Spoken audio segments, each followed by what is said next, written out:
The car hummed along the highway. Outside my window, the desert of Arizona slowly turned into the green fields of Texas. It had been 2 whole years since my mom and I moved away. We left our big family behind. Now, we were going back. We were going to a family reunion. My heart felt like a little drum beating fast with excitement, but I was also a little nervous. Would everything be the same? Would everyone remember me? I missed my family so much. I missed the loud laughter and the smell of my grandma's cooking. I couldn't wait to see them all again. My older sister Maria was already there. She had driven from her college in Oklahoma. My brother Carlos was flying in from Florida where he works. My youngest brother Leo was coming with my dad from our old hometown. Thinking about all of us together made me smile. We were like puzzle pieces, spread all over the country. This reunion was our chance to fit back together again. I thought about my graduation, which happened just last month. It was a happy day, but part of me was sad that not everyone could be there. This trip felt like a celebration for that too. A celebration of family, no matter how far apart we lived. The drive felt long, but my mom and I talked the whole way. We listened to old songs and remembered funny stories. She told me how proud she was of me for finishing high school in a new state. It wasn't always easy moving to Arizona. I had to make new friends and get used to a new school. But my mom was always there for me, helping me stay strong. She said going back to Texas would be good for us. It would remind us where we came from and who we are. She was right. I could already feel a part of my heart waking up that had been asleep for a long time. As we got closer, I saw the familiar signs for Texas barbecue and big trucks on the road. A wave of happiness washed over me. This was home. It might not be where I lived right now, but it was where my roots were. It was where so many of my memories were made. I thought about my cousins, aunts, and uncles. I wondered what they were doing right now. Were they getting ready for the party? Were they excited to see me too? The nervousness started to fade away, replaced by a warm, happy feeling.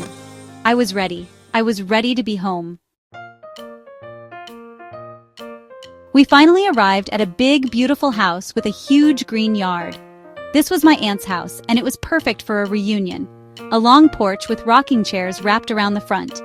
In the backyard, giant oak trees gave us shade from the hot Texas sun. Kids were already running around, their happy shouts filling the air. The smell of barbecue was strong and delicious. I saw my cousins playing with a water hose, laughing and getting soaked. It was a picture of pure joy. This place felt like it was made for family gatherings, a safe harbor where we could all come together and just be ourselves. I stepped out of the car and was immediately wrapped in a big hug by my grandma. "Look at you! You're so grown up," she said, smiling. Soon, everyone was coming over to say hello. Maria, Carlos, and Leo all ran to me, and we had a group hug that felt like it lasted forever. It was so good to see them. We had all changed a little bit, but the love between us was exactly the same. We talked about school, work, and our lives. It felt so natural, like no time had passed at all. We were just a bunch of siblings, happy to be in the same place once more. Later, I was exploring the neighborhood when I saw a boy sitting on his front porch. He was about my age and had a friendly smile. I felt a little shy, but I decided to say hello. "Hi, I'm here for the family reunion next door," I said. He introduced himself as David. He told me his family had just moved here a few months ago. We talked for a while about what it's like to be the new kid. He came from California, so we both knew how it felt to leave a place you love. It was nice to talk to someone who understood. David and I talked about our favorite music and what we wanted to do in the future. He was really easy to talk to. He asked about my family, and I told him how we were all spread out across different states. "That must be tough," he said. I nodded. "It is," I replied, "but it makes moments like this even more special." We promised to hang out again before I had to leave. Making a new friend was an unexpected surprise. It made me feel even more at home in a place I had been away from for so long. The second day of the reunion was full of sunshine and laughter, but later in the evening, things took a different turn. I was helping my aunt clean up in the kitchen when I overheard my mom talking to my uncle in the next room. Their voices were low and serious. I heard them mention my grandfather, who passed away a few years ago. They were talking about money he had left for the family. My uncle sounded upset. He said some of the money was missing. He mentioned a relative I had never even heard of, a cousin named Ricardo, who had disappeared years ago. I felt a knot of confusion in my stomach. Missing money? A mysterious cousin? This sounded like something from a movie, not my family. I walked into the living room where my mom and uncle were sitting. They looked up, their faces filled with worry. My mom saw the look on my face and sighed. She patted the seat next to her. She explained that there were some old family problems they had hoped were in the past. It made me sad to see them so stressed. Our reunion was supposed to be a happy time, not a time for old wounds to reopen. Suddenly, my little brother Leo came running into the house crying. He had been playing hide and seek and had wandered too far down the street. For a few scary minutes, no one could find him. My heart dropped. The thought of being separated from him, even for a moment, was terrifying. All the adults rushed outside calling his name. The happy sounds of the party were replaced by worried shouts. The earlier conversation about money and secrets faded away. All that mattered was finding Leo and making sure he was safe. Thankfully, David, my new friend from next door, found him. Leo was hiding in David's backyard, thinking it was the best hiding spot ever.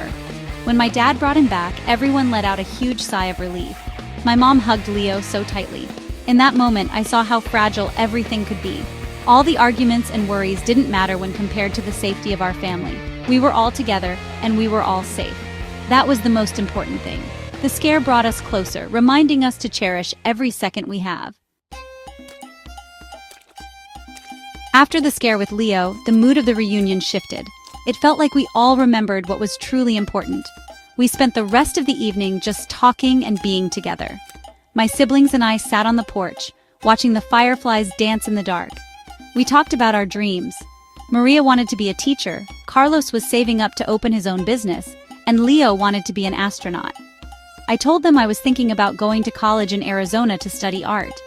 They all supported me, telling me I could do anything I set my mind to. Their belief in me felt like a warm blanket. My graduation felt like a distant memory, but here, surrounded by family, I felt a new wave of pride. They were proud of me for finishing high school, and I was proud of them for chasing their own dreams. Moving from Texas to Arizona had been a big change, but it taught me how strong I was. It also taught me that home isn't just one place. Home is wherever your family is. Whether we are in Texas, Arizona, Florida, or Oklahoma, we are still a family. We carry a piece of each other in our hearts, no matter the distance. The next day, it was time to leave. Saying goodbye was hard. There were lots of hugs and a few tears. But this time, it didn't feel as sad as when we moved 2 years ago. This reunion had filled me up with so much love and hope. We promised to call and text more often. We started planning our next get-together.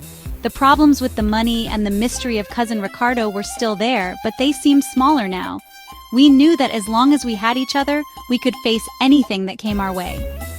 As my mom and I drove away, I looked back at the big house full of my favorite people. A deep sense of pride filled my chest. My family is a wonderful, complicated, and loving group of people from all different backgrounds. We have our problems and our secrets, but our bond is unbreakable.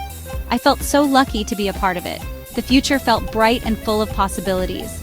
I was heading back to my life in Arizona, but I was taking a little piece of Texas and a whole lot of family love with me. And I knew, without a doubt, that we would all be together again soon.